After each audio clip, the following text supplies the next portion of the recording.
Tidak ada yang pernah menyangka bahwa takdir seorang pemuda Indonesia yang bekerja jauh di negeri orang akan terhubung dengan nasib seorang wanita Jepang yang telah 7 tahun terkurung dalam kursi roda di sebuah rumah besar yang tampak tenang. Dua jiwa yang sama-sama terluka bertemu, satu penuh ketulusan, satu lagi penuh keputusasaan. Adit datang hanya sebagai seorang TKI biasa, seorang asisten rumah tangga yang berharap hidupnya membaik. Namun siapa sangka, setiap langkahnya di rumah keluarga Natsume justru membawanya pada rahasia, luka lama, dan seorang wanita cantik bernama Miyako yang memandangnya seolah ia bukan siapa-siapa. Ia dihina, direndahkan, dianggap tidak berarti. Tapi nasib selalu punya cara membalikkan keadaan. Sebuah tantangan yang awalnya hanya kalimat sinis dari seorang wanita yang sudah lelah hidup justru menjadi pintu menuju keajaiban yang tak terpikirkan oleh siapapun. Jika kau bisa membuatku berdiri lagi, aku akan menjadi istrimu. Sebuah janji yang harusnya mustahil. Sebuah kalimat yang harusnya dilupakan. Namun justru menjadi titik balik dari semuanya. Pesawat yang membawa Adit mendarat perlahan di Bandara Haneda. Disambut gemuruh roda yang menyapu landasan. Pemuda itu menarik napas panjang, mencoba meredakan detak jantungnya yang terasa lebih cepat dari biasanya. Bukan hanya karena udara dingin Jepang yang menusuk tulang, tapi karena ia tahu, inilah awal hidup barunya. Adit, 24 tahun, hanya membawa satu koper lusuh, beberapa pakaian sederhana, dan harapan bahwa keberadaannya di Jepang bisa mengubah nasib keluarganya di kampung. Ia sudah menandatangani kontrak sebagai asisten rumah tangga dan perawat, pendamping di sebuah keluarga terpandang, keluarga Natsume. Semuanya akan baik-baik saja, semoga, gumamnya pelan sambil menggenggam paspor di tangan. Rumah keluarga Natsume terletak di daerah perbukitan Yokohama besar, sunyi, dan terlihat seperti rumah tua, bergaya tradisional yang dipadukan dengan arsitektur modern. Adit sedikit gugup saat berdiri di depan pintu kayu besar itu. Pintu terbuka. Seorang pria parubaya berambut abu-abu berdiri dengan sikap tegap. Dialah Tuan Natsume, majikan barunya. Kau Adit? Ya, Tuan, saya Adit, pekerja baru dari Indonesia. Tuan Natsume mengangguk, lalu berkata dengan suara datar. Kerjamu di sini cukup sederhana, membantu kebersihan, memasak tugas ringan, dan yang paling penting, merawat putriku. Adit mengangguk sopan. Baik, Tuan, saya akan melakukan yang terbaik. Namun, raut wajah sang majikan tampak muram, seolah menyimpan masalah yang jauh lebih berat daripada sekadar urusan rumah tangga. Saat menapaki lorong rumah, Adit merasa suasana begitu sunyi, hampir mencekam. Tidak ada suara televisi, tidak ada tawa, tidak ada kehidupan. Hanya bunyi gesekan langkah sandal kayu Tuan Natsume. Sebelum bertemu putriku, ada hal yang harus kau tahu, kata sang majikan sambil berhenti di depan sebuah pintu geser. Dia tidak mudah bergaul, sudah 7 tahun dia tidak bisa berjalan, dan dia tidak terlalu suka orang baru. Adit menelan ludah. Tidak apa, Tuan, saya akan berusaha beradaptasi. Tuan Natsume membuka pintu. Di dalam kamar, cahaya lembut dari jendela besar menyinari seorang wanita muda berambut panjang yang duduk di kursi roda. Parasnya indah, kulit putih, wajah halus, mata tajam, namun aura dinginnya terasa sampai ke ambang pintu. Inilah Miyako Natsume, wanita 25 tahun yang akan menjadi pusat hidup Adit beberapa bulan ke depan. Miyako mengangkat wajah sekilas sebelum mengerutkan kening. Ini orangnya, tanyanya sinis, seolah kedatangan Adit hanyalah sesuatu yang mengganggu pandangan. Adit menunduk sopan. Perkenalkan, saya Adit, mulai hari ini. Tidak perlu bicara panjang, potong Miyako dengan nada dingin. Tugasmu hanya melakukan apa yang kuminta. Jangan menganggap dirimu penting. Ucapan itu menusuk, tapi Adit tetap tersenyum kecil dan berkata pelan. Baik, Nona. Miyako memalingkan wajah, seakan pekerja baru hanyalah bayangan yang lewat tanpa nilai. Adit hanya berdiri diam, menarik napas, lalu berkata dalam hati. Ini baru hari pertama, sabar. Dit, kau bukan di sini untuk dihargai, kau di sini untuk merubah hidup keluargamu. Tanpa sadar, pertemuan dingin itu akan menjadi awal perjalanan yang tidak pernah dibayangkan Adit. Hari pertama Adit bekerja terasa jauh lebih berat dari perkiraannya. Bukan karena pekerjaan rumahnya, tetapi karena sikap Miyako yang begitu dingin hingga membuat udara pagi terasa mengeras. Adit bangun lebih cepat dari ayam berkokok, padahal di Jepang tidak ada ayam di pekarangan rumah. Hanya kesunyian yang menusuk telinga. Ia menyiapkan sarapan sederhana, sup miso, nasi hangat, dan beberapa lauk yang sudah diajarkan oleh agensi penyalur TKI. Saat membawa sarapan ke kamar Miyako, pintu itu terasa seperti gerbang menuju dunia lain. Dunia yang penuh tatapan sinis. Tok tok tok, masuk, jawab Miyako dengan suara setipis es retak. Adit membuka pintu. Miyako duduk di kursi rodanya. Rambut panjangnya terurai rapi. Wajahnya menatap jendela dengan seringai tak jelas. Aku sudah menyiapkan sarapan, Nona, ucap Adit sopan. Miyako menoleh perlahan, lalu mengerutkan hidung seolah mencium sesuatu yang tidak dia sukai. Itu apa? Ini terlalu kuat aromanya. Apa kau yakin bisa memasak makanan Jepang? Nada bicaranya bukan sekadar ragu tapi meremehkan sepenuh hati. Adit menunduk sedikit. Maaf kalau belum sesuai. Saya akan belajar lebih baik. Miyako menghela napas panjang, seperti seseorang yang disodori beban tak terduga. Kau orang baru, jadi jangan banyak bicara. Letakkan saja makanannya, lalu keluar. Adit mengangguk, meletakkan nampan dengan hati-hati, dan berbalik pergi. Namun sebelum pintu tertutup, Miyako berkata pelan cukup untuk didengar, tapi jelas mengandung duri. Jangan membuatku berharap pada pelayananmu. Kau hanya pekerja sementara. Adit berhenti sejenak, tidak menoleh, hanya menelan kekecewaan yang menggumpal. Tidak apa, Dit. Ingat tujuanmu. Dengan itu ia melangkah keluar. Sepanjang hari, pekerjaan tak ada habisnya. Menyapu halaman, membersihkan tatami, mencuci pakaian, memeriksa kebutuhan dapur, semua ia lakukan tanpa mengeluh. Adit memang terbiasa bekerja keras sejak kecil. Namun yang paling menantang adalah berada di dekat Miyako. Siang harinya, Adit membantu memindahkan pot bunga di dekat teras. Dan dari jendela kamar, Miyako memperhatikan diam-diam. Pandangannya bukan sekadar dingin tetapi seperti seseorang yang sudah terlalu lama merasa dunia tidak adil padanya. Ketika Adit masuk lagi untuk memberikan minum obat sore, Miyako berkata tanpa memandangnya, "Kau selalu terlihat sibuk, tapi jangan berpikir aku akan terkesan." Adit tersenyum lemah. "Saya hanya ingin melakukan tugas saya dengan baik." "Aneh, Kak, kenapa? Nona, kau terlalu ramah." Orang yang terlalu ramah biasanya ingin sesuatu. Miyako akhirnya menatap Adit tajam. "Kau mau apa dariku?" Pertanyaan itu membuat Adit terdiam. Apa yang dia inginkan? Tidak ada selain bekerja dengan baik dan mengirim uang untuk keluarganya. "Saya tidak ingin apa-apa, Nona, saya hanya ingin membantu." Miyako mendengus pelan. Semuanya bilang begitu. Suasana menjadi hening. Adit akhirnya menunduk dan berkata dengan tulus, "Kalau saya boleh berkata jujur, saya hanya berharap Nona Miyako bisa tersenyum suatu hari." Tatapan Miyako membeku, seolah kalimat itu menghentikan udara sesaat. Namun detik berikutnya ia memalingkan wajah dengan sikap dingin yang sama. "Jangan bicara sembarangan. Senyum bukan sesuatu yang mudah bagiku." Adit mengangguk, menerima kenyataan itu. "Saya mengerti." Saat ia keluar dari kamar, Miyako memperhatikannya diam-diam lagi. Bukan karena benci, bukan pula karena suka, tetapi karena sikap Adit yang tetap sopan meski diperlakukan dingin itu adalah sesuatu yang tidak pernah ia temui sebelumnya. Dan di balik semua sinisme Miyako, ada rasa penasaran yang perlahan muncul. Rasa penasaran yang kelak mengubah jalan nasib mereka. 3 hari telah berlalu sejak Adit mulai bekerja di rumah keluarga Natsumo. Dan selama itu pula ia mulai belajar satu hal penting. Miyako bukan hanya dingin, dia terluka. Setiap kali Adit masuk membawa makan atau obat, Miyako selalu berkata dengan nada tajam. Setiap kali Adit mencoba membantu, Miyako selalu bilang ia tidak butuh bantuan. Dan setiap kali Adit tersenyum, Miyako justru memalingkan wajah dengan ekspresi jengkel. Namun Adit memperhatikan satu hal lain.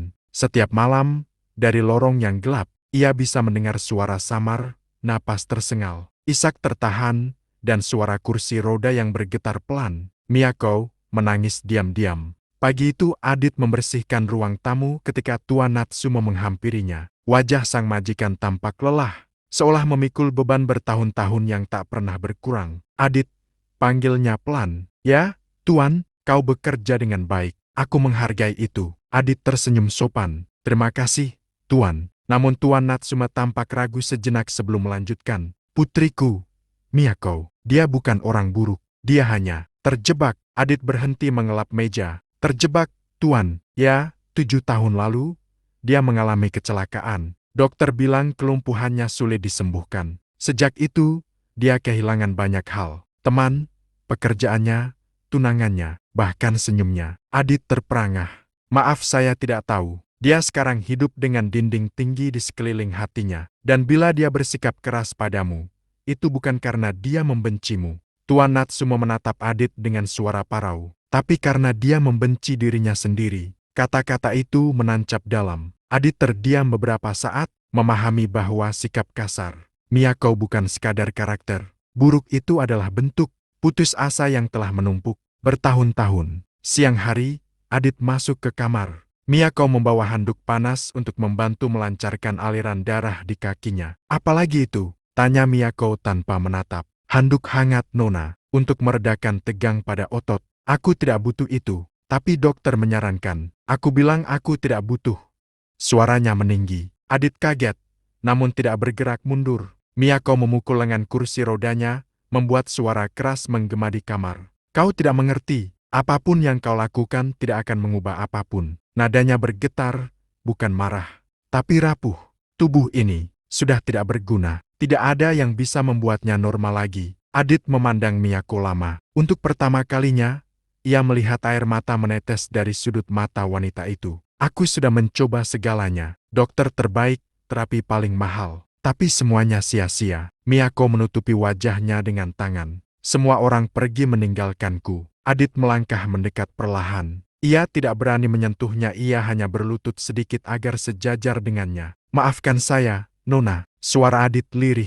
Tapi menurut saya, orang yang paling menderita biasanya adalah orang yang paling keras pada dirinya sendiri. Miyako menatap Adit dengan mata merah. Kenapa kau bicara seperti kau tahu segalanya? Saya tidak tahu segalanya, jawab Adit jujur. Tapi saya tahu satu hal, tidak ada luka yang tidak bisa sembuh. Kalau seseorang masih percaya, Miyako memalingkan wajah, tapi suaranya bergetar halus. Aku tidak punya hal seperti itu lagi. Adit menunduk. Saya masih percaya. Miyako terdiam. Untuk pertama kalinya sejak Adit datang, ia tidak menyela, tidak meremehkan, tidak mengusir. Ia hanya diam. Diam dengan getir di mata, seolah kata-kata Adit mengetuk bagian dari dirinya yang hampir mati. Dan disitulah Adit melihatnya. Luka itu bukan hanya di kaki Miyako, tapi jauh lebih dalam di hati. Sebuah luka yang sudah terlalu lama dibiarkan tanpa harapan, dan tanpa disadari. Dari situlah sesuatu mulai berubah, perlahan, sangat perlahan, namun cukup untuk mengguncang masa depan keduanya. Sore itu, langit Jepang tampak berwarna jingga lembut. Cahaya matahari masuk melalui jendela kamar Miyako dan memantul di lantai kayu, menciptakan bayangan panjang yang tenang. Tetapi suasana dalam kamar sama sekali tidak tenang. Adit baru saja selesai mengganti air minum dan hendak membereskan obat-obatan. Miyako ketika tiba-tiba wanita itu bertanya tanpa menatapnya. Adit, menurutmu, aku ini masih bisa sembuh? Pertanyaan itu seperti angin yang tiba-tiba berhenti di tengah ruangan. Adit perlahan menatapnya. Menurut saya, tidak ada yang mustahil, Nona. Miyako tersenyum kecil, bukan senyum hangat, tapi senyum sinis yang menutup luka. Kau berkata begitu seolah tubuh ini hanya butuh tidur sebentar lalu bangun sehat. Adit menggeleng. Tidak, Nona, saya bilang begitu karena saya pernah melihat orang yang jauh lebih parah. Tapi mereka bangkit, bangkit. Miyako mengulang kata itu seperti sesuatu yang asing bagi dirinya. Kakinya lumpuh 7 tahun. Sarafnya rusak, kepercayaannya hancur. Adit tak langsung menjawab. Ia tahu Miyako menangis semalam. Ia tahu wanita itu hidup dalam rasa gagal yang tak pernah hilang. Pelan ia berkata, saya tahu itu berat, tapi, apa Nona mau mencoba cara baru? Miyako akhirnya menoleh, tatapannya tajam. Cara baru? Kau ini apa? Pekerja rumah tangga atau tabib? Saya hanya belajar sedikit dari ayah saya, jawab Adit pelan. Ia dulu dukun pijat kampung. Banyak orang sembuh karena pijatannya. Saya tahu sedikit caranya, dan beberapa ramuan tradisional. Miyako tertawa pelan, penuh nada merendahkan. Jadi, sekarang kau ingin mencoba mengobati aku. Kau pikir dengan pijatan dari kampungmu itu aku bisa berdiri? Adit tidak tersinggung. Ia tetap tenang. Saya hanya menawarkan. Kalau tidak mau, saya mengerti. Tatapan Miyako berubah. Ada sesuatu dalam sikap Adit yang tidak ia mengerti, orang yang diremehkan. Tapi tetap sabar. Ia tidak terbiasa dengan itu. Biasanya orang tersinggung atau memilih pergi. Miyako menatap Adit lama, lalu berkata, kalau begitu, dengarkan baik-baik. Ia menghadap Adit dengan tatapan yang sulit ditebak. Nada suaranya dingin, tapi di baliknya terselip sesuatu yang menyerupai putus asa. Jika kau bisa membuatku berdiri lagi. Ia berhenti sebentar, menatap kedua kakinya yang lemah. Maka aku akan memberikan apapun yang kau minta. Adit menelan ludah. Nona, saya tidak mengharapkan. Tapi Miyako memotong. Bahkan kalau kau ingin aku menjadi istrimu, aku akan menepatinya. Adit terkejut. Nona, saya tidak berniat begitu. Miyako tertawa pahit. Tenang saja, aku hanya mengatakan sesuatu yang mustahil terjadi. Tidak ada orang yang bisa membuatku berdiri lagi. Termasuk kau. Ia bersandar di kursi roda dengan ekspresi getir. Aku tahu kau hanya ingin terlihat baik. Tapi kalau kau yakin bisa membantu, buktikan. Adit menatap langsung ke matanya. Tatapannya tidak berani. Tidak sombong, hanya penuh keyakinan tulus yang membuat hati Miyako bergetar entah mengapa. Saya tidak janji bisa membuat Nona berjalan. Adit berkata perlahan. Tapi saya janji, saya akan melakukan yang terbaik. Miyako terdiam. Tidak ada senyum, tidak ada hinaan, tidak ada sinis. Hanya hening. Untuk pertama kalinya sejak Adit datang, ucapan Adit tidak membuatnya marah. Justru membuatnya takut, karena ada bagian dalam dirinya yang ingin percaya. Apa kau yakin? Bisik Miyako akhirnya. Adit mengangguk. Ya, kalau Nona bersedia mencoba. Miyako menggigit bibir, lalu memalingkan wajah. Baiklah, mulai besok. Nada suaranya sedikit lebih pelan dari biasanya. Tapi jangan salahkan aku kalau semua usahamu sia-sia. Adit tersenyum tipis.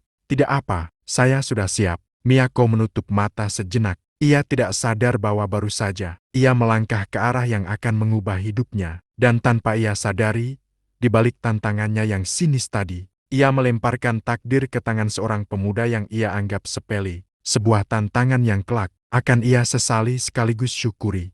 Pagi itu, udara terasa berbeda. Rumah besar keluarga Natsuma biasanya sunyi seperti perpustakaan kosong. Tapi hari ini ada ketegangan yang menggantung di setiap sudut lorongnya. Adit berdiri di depan kamar Miyako sambil membawa beberapa kain, minyak kerbau tradisional, dan botol kecil berisi ramuan yang ia buat semalaman. Ia mengetuk pelan. Tok, tok, tok. Masuk. Suara Miyako terdengar datar. Tapi ada getaran halus yang tidak bisa ia sembunyikan. Adit membuka pintu. Miyako sudah duduk di kursi roda, rambutnya terikat rapi. Wajahnya seperti biasa dingin, tak tersentuh.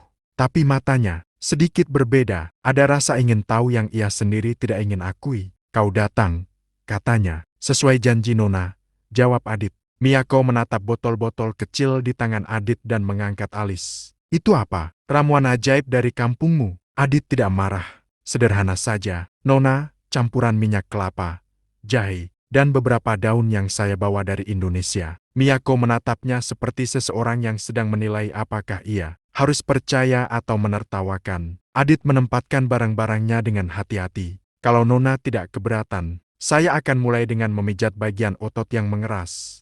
Tidak akan sakit, tapi mungkin terasa hangat.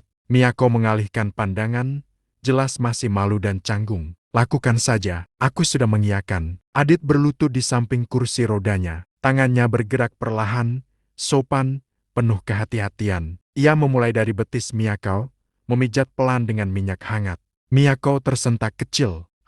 Itu hangat sekali. Maaf kalau terlalu panas, Nona. Tidak, hanya sudah lama tidak merasakan sensasi seperti ini. Adit berhenti sejenak, menatap wajah Miyako yang tiba-tiba tampak lebih rapuh.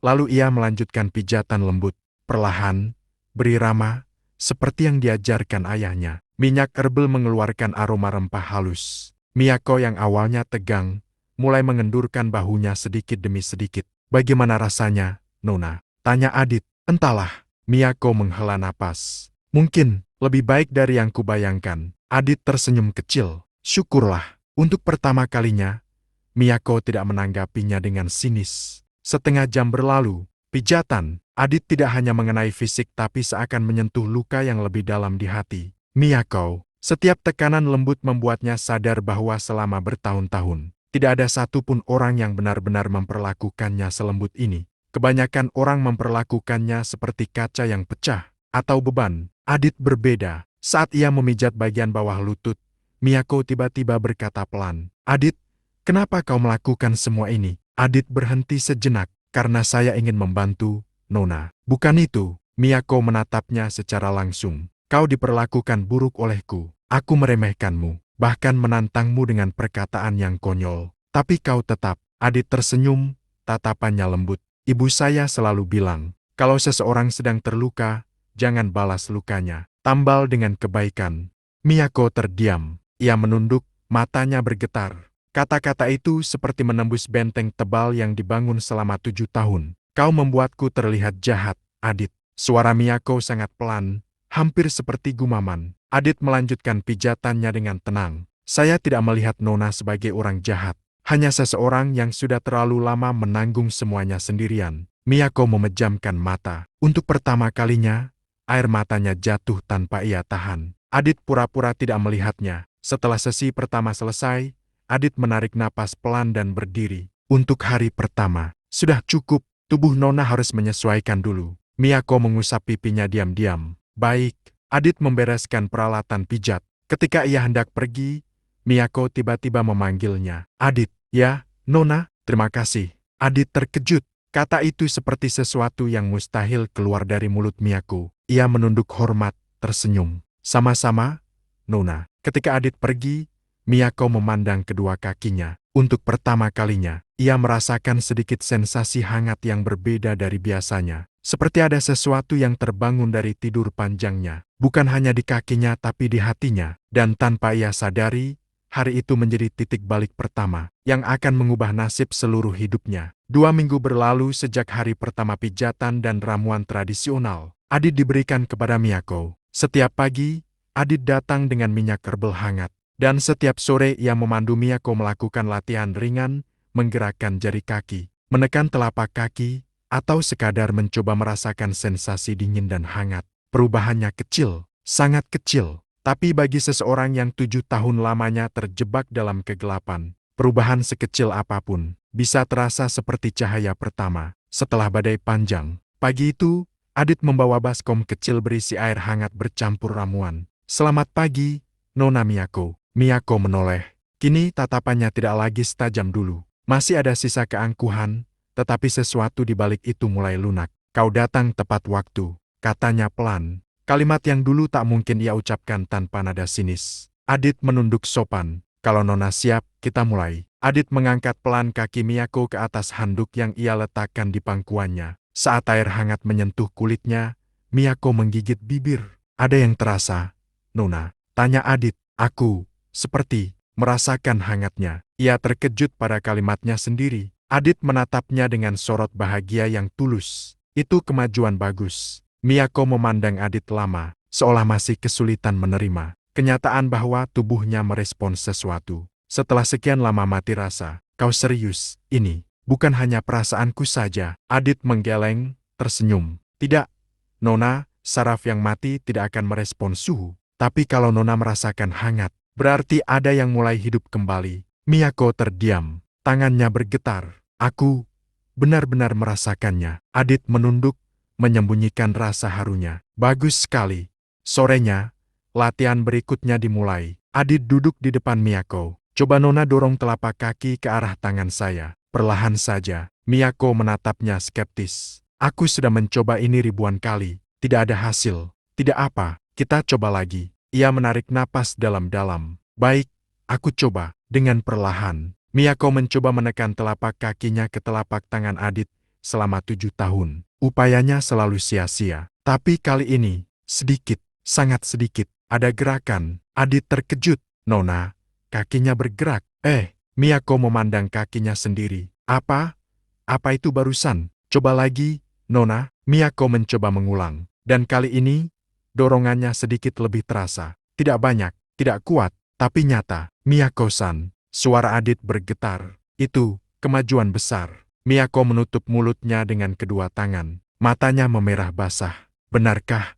Aku bergerak. Ya, Nona. Adit tersenyum bahagia. Bukan hanya merasakan, tapi bergerak. Air mata Miyako akhirnya tumpah. Selama bertahun-tahun, ia berjuang sendiri dalam gelap dan kini ada seseorang yang melihatnya, percaya padanya, dan memandunya. Adit, untuk pertama kalinya, ia memanggil namanya tanpa nada meremehkan. Apa benar aku masih bisa sembuh?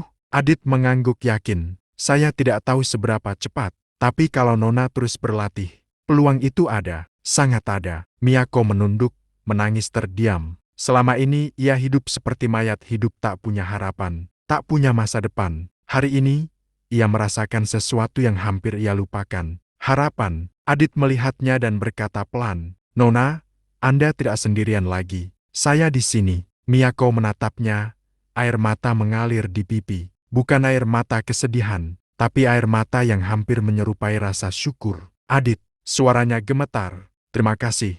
Terima kasih karena tidak menyerah.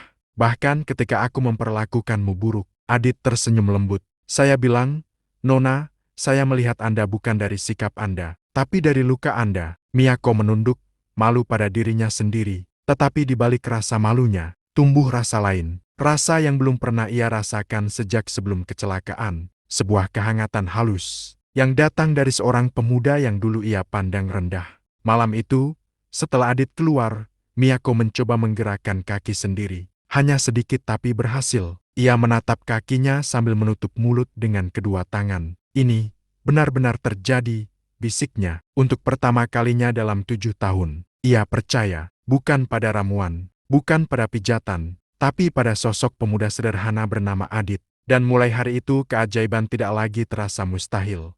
Ruangan itu hening-hening yang begitu padat hingga Adit bisa mendengar detik jam berjalan. Miyako duduk di kursi rodanya, tangan gemetar di pangkuan. Wajahnya pucat namun matanya berbeda. Ada cahaya yang baru, seperti api kecil yang mulai menyala setelah lama padam. Adit berlutut di depannya. "Seperti biasa, Nona Miyako. Pelan-pelan saja, fokus pada tumit dulu," katanya lembut. Miyako mengangguk kecil. Tidak ada nada sinis hari ini. Tidak ada ejekan. Hanya napas gugup yang terdengar putus-putus. Adit memegang pergelangan kakinya. "Saya bantu tahan dulu. Coba dorong berat badanmu sedikit ke depan." Miyako menarik napas panjang. Lalu untuk pertama kalinya setelah 7 tahun, ia mencoba. Kedua kakinya bergetar hebat.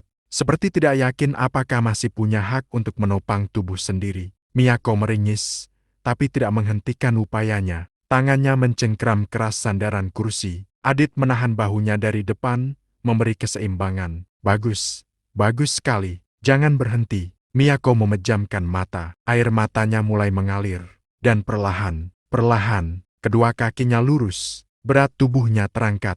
Hingga akhirnya, Miyako berdiri. Walaupun hanya beberapa detik, walaupun tubuhnya gemetar seperti hendak runtuh, itu sudah cukup untuk memecahkan 7 tahun kegelapan. "Ya Tuhan," bisik Miyako nyaris tak terdengar.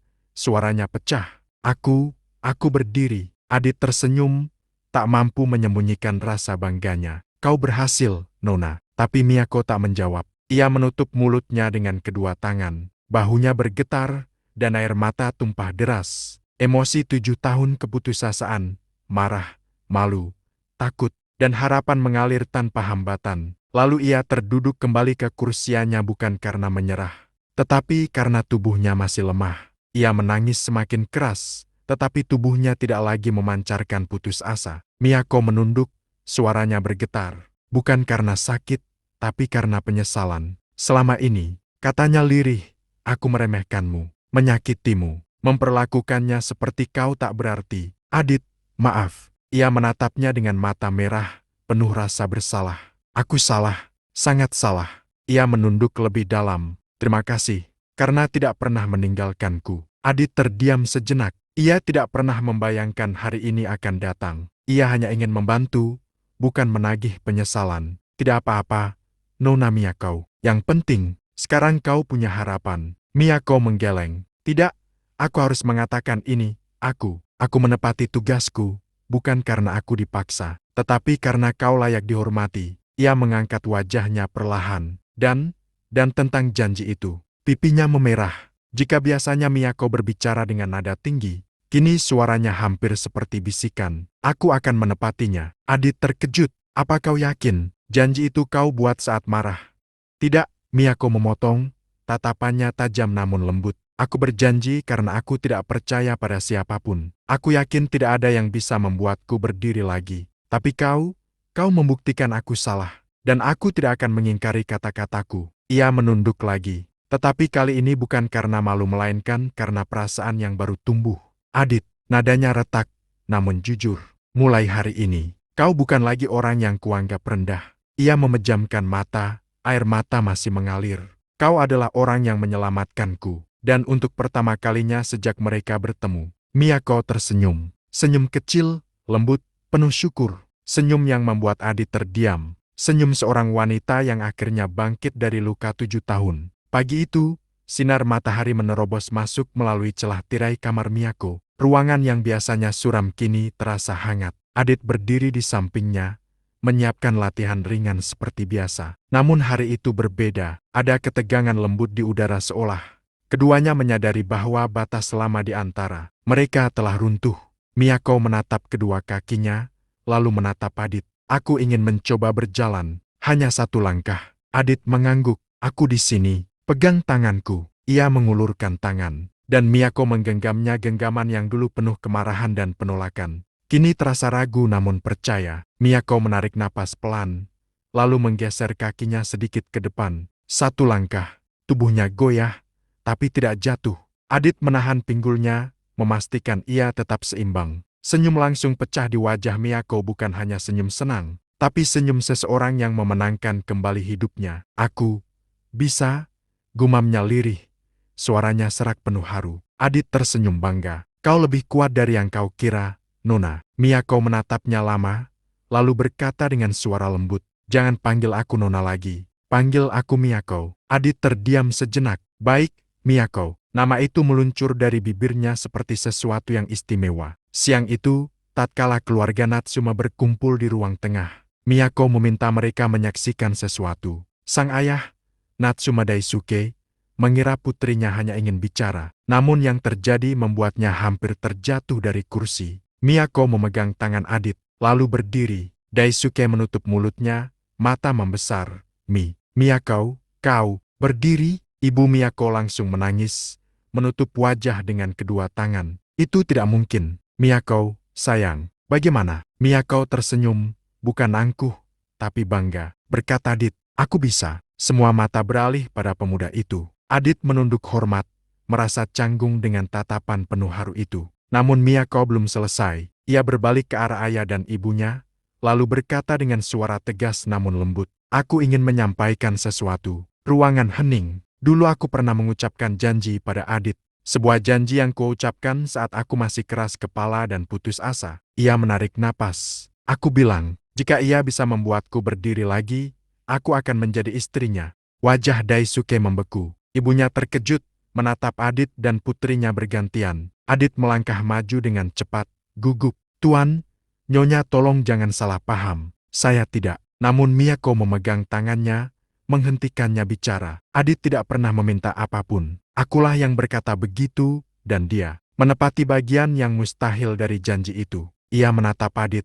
Matanya lembut namun mantap. Sekarang, aku akan menepati bagianku. Adit membeku. Kata-kata itu menghantam dadanya seperti gelombang hangat yang luar biasa. Daisuke akhirnya menarik napas panjang, menatap Adit penuh pertimbangan. Selama ini, kau bekerja tanpa mengeluh, memperlakukan anakku dengan hormat dan sekarang kau melakukan sesuatu yang bahkan dokter tidak bisa lakukan. Ia menatap Miyako, lalu Adit, lalu menghela napas berat namun bukan napas marah. Napas seseorang yang mulai menerima kenyataan baru. Jika itu keputusan Miyako, aku tidak menentangnya. Ibunya menyeka air mata. Yang penting, Miyako bahagia. Miyako tersenyum haru, memegang tangan Adit lebih erat. Adit, yang sejak tadi berusaha menyembunyikan perasaannya, akhirnya angkat bicara. Miyako, kau tidak perlu melakukan ini hanya karena janji lama. Aku menolongmu karena aku ingin melihatmu hidup kembali, bukan untuk mendapatkan imbalan sebesar ini. Miyako menatapnya dalam-dalam. Adit,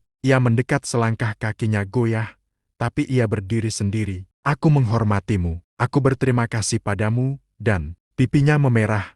Suaranya melemah namun jujur. Aku menyukaimu. Kata itu meluruhkan seluruh tembok yang pernah berdiri di antara mereka. Adit menunduk, menahan emosi. Aku juga menyukaimu. Miyako tersenyum, mata berkaca-kaca. Kalau begitu, mari kita mulai lembaran baru. Tanpa paksaan, tanpa janji gila. Ia mengulurkan tangan, sebagai dua orang yang saling memilih.